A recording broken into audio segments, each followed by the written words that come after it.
เสียงค่อยดีโอเคมื้อนี้ก็อยู่กับเฮานะ LM 2ตามเคยตามเก่าตามเช้าตามแรงเนาะมื้อนี้เฮาก็สิมาสอนวิธีฮับเครื่องหรือว่าสอนวิธีเอาตัวละครมาเนาะท่านผู้ชมเนาะ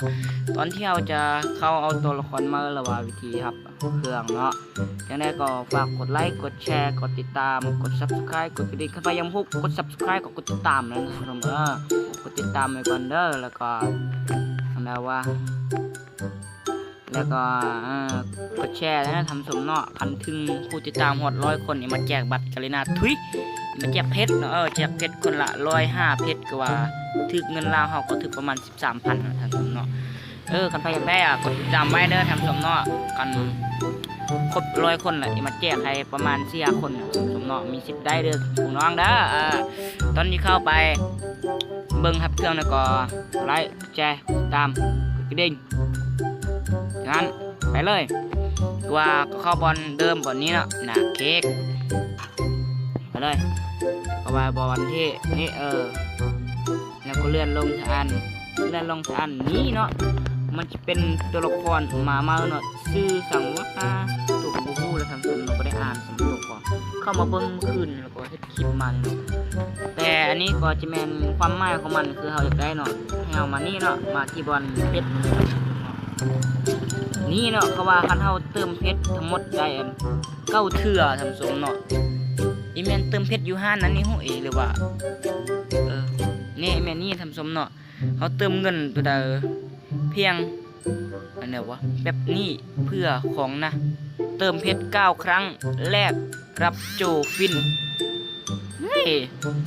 ฟินที่เขาว่าให้เฮาเติมเพชร9 เทื่อเนาะหรือว่าท่านผู้ชมมาผักแคมทางรถเลยหรือว่าก็ให้เฮาเติมเพชร9 เทื่อเนาะท่านผู้ชมเนาะ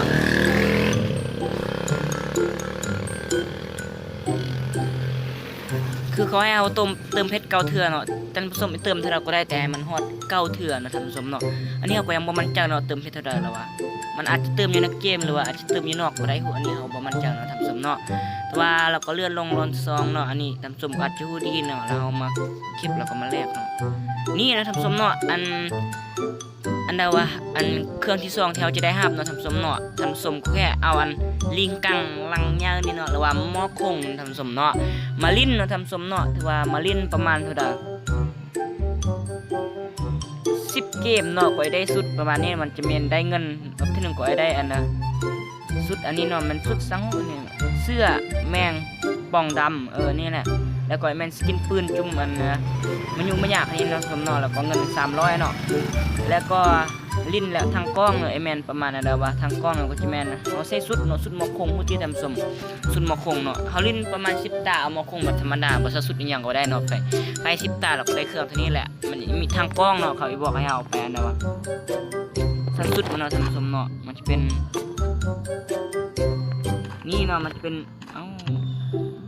ไอ้บักบอบท่านผู้ชมได้ซื้อเด้อหมอคงจะไม่ได้เติมเพชรบ่ได้ท่านผู้ชมเนาะท่านผู้ชมได้ซื้อเอาเองเนาะท่านผู้ชมเนาะจุบันนี้แต่อันเฮาได้เติมเพชรตะกี้เนาะเขาเติมแล้วเขาให้ฟรีเราเติมเท่ามันก็ได้เติมเพชรก็ได้เนาะแต่จุบันนี้เขาขายราคาจะได้บ่ฮู้ท่านผู้ชมเนาะแต่เขามีแล้วเขาบ่ได้เห็นราคามันเนาะเขาให้เฮาซื้อสุดแล้วว่าใส่ทำนี่เนาะเขาเอาซอสสุดนี้ทำสมเนาะประจำตัวของมันเนาะทำสมเนี่ยขอลิ้น10 เกมเนาะไปได้นี่ทำสมเนาะลิ้นหมดได้ก็ได้เนาะแทง10 เกมเนาะแล้วก็ถ้าสกินปืนมันก็จะเป็นสกินปืนจากที่ทำสมเนาะนี่หุ่นติ้วๆปวด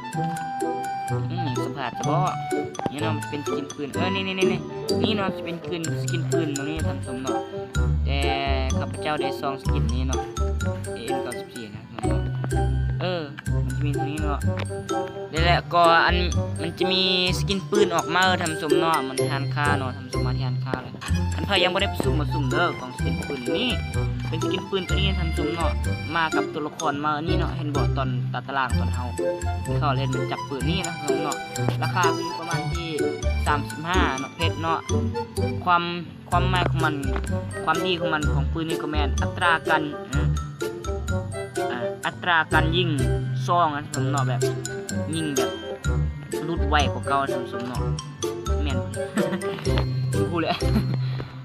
ประมาณนี้ท่านผู้ชมเนาะท่านพยายามไม่ได้ไปซุ่มเรามาซุ่มเนอะท่านผู้ชมเนาะแล้วก็จะมีอันนี้คือท่านผู้ชมก็คือจะได้หมดแล้วเนาะ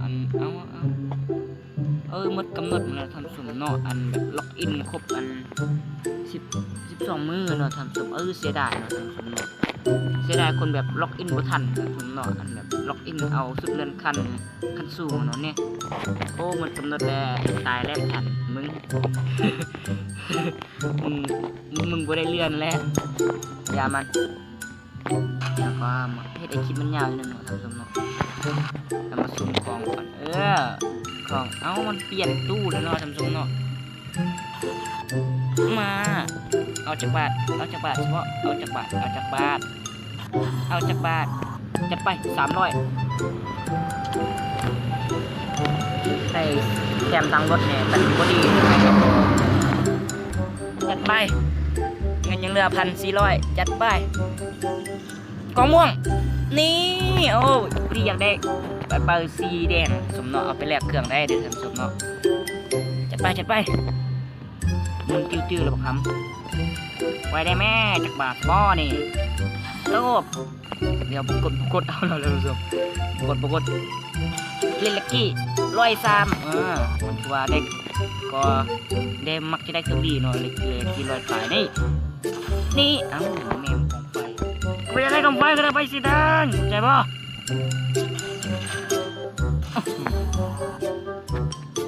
เปิดเดี๋ยวก่อนไม่8-9โอ้พอดีได้ฮอตชิปท่านผู้ชมได้มา5ใบอีกเธอเดียวเครือสุดท้ายท้ายอย่างโมเมนต์เธอสุดท้ายกล้องม่วงมาทำไมปวดมึง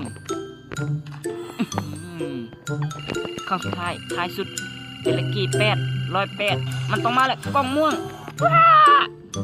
อย่างเนาะว้าวนี่เนาะทำเนาะเอาได้หมด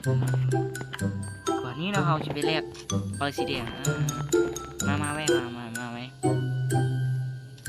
นี่ใบสีแดงได้45นะท่านผู้ชมเนาะเราไปแลกเอาใบเพชรเลย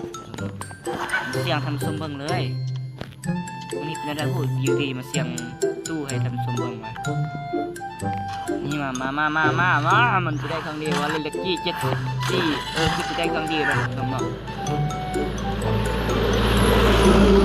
เฮ้ยเสียงรถ5ซูมาแหละมึงต้องมาแล้วมึงต้องมากองทอง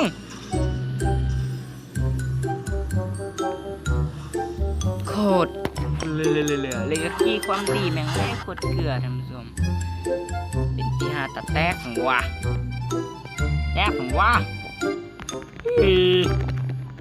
บ่ไหลจังเสียบ่ไหลฝากกดไลค์กดแชร์กดติดตามกดกระดิ่งแจ้งเตือนให้รู้ด้วยท่านผู้ชมเนาะถ้ามีโค้ดมาแจกโค้ดแต่ยังบ่มีโค้ดบัดนี้เราไปเรียกทางใดได้วะเฮ้ยมีหมวกไว้ท่านผู้ชมนี่ฮู้เลยแบบเสา5มี5แล้วหมดแล้วก็สุดแล้วก็ส่งแล้วก็เกือบโอ้my frame เย็ดโอ้ประเภทหมดกำหนดละฮีแม่กูแหลกมันสลัดผักแคนก็หมดแล้ว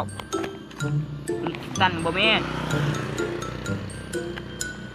มันก็จะมีเพลงเท่านี้นะท่านผู้ชมเนาะเดี๋ยวว่ามีเนี่ยท่านผู้ชมเนาะลืมนี่มาบอกนี่ท่านผู้ชมเนาะเอาได้ครับงั้นก่อนนี่นะท่านผู้ชมเนาะแล้วก็มาวันนี้นะท่านผู้ชมเนาะมันมีกิจกรรมนี่ด้านบางคนอาจจะมาพูดนะท่านผู้ชมเนาะแต่เขาจะบอกเรามาวันนี้เนาะนี่ท่านผู้ชมเนาะท่านผู้ชมเล่นกิจกรรมนี่ได้เนาะเต็มมันเต็มหอดกล่องสีเหลืองอันสีเหลืองเนาะแต่ท่านผู้ชมก็ได้เปิดกล้องตัวนี้มันจะมีกางเกงนี่แต่บางคนอาจจะมาพูดคนที่พูดก็ยามันเนาะแต่คนที่มันยังพูดมาเปิดกล้องเนาะถ้าคิดซีอันนี้มันเต็มท่านผู้ชมเปิดกล้องตัวนี้ได้ด้วยท่านผู้ชมเนาะแต่บางคนอาจเต็มนี่แล้วเราเต็มเลยเนาะได้สกินปืนอันอื่นไปแล้วเลยแล้วบออันมาเปิดกล้องเลยท่านผู้ชมเนาะเต็มแล้วเราเปิดด้วยท่านผู้ชมเนาะครับเจ้าก็หางหูนี่เราก็ได้สุดอันนี้มาเนาะท่านผู้ชมเนาะจังใดก็มีเท่านี้ท่านผู้ชมเนาะอย่าลืมกดไลค์กดแชร์ติดตามกดกระดิ่งแจ้งเตือนให้รู้นะถ้าถึง1 คน 100 คนติดตามอยากเพชร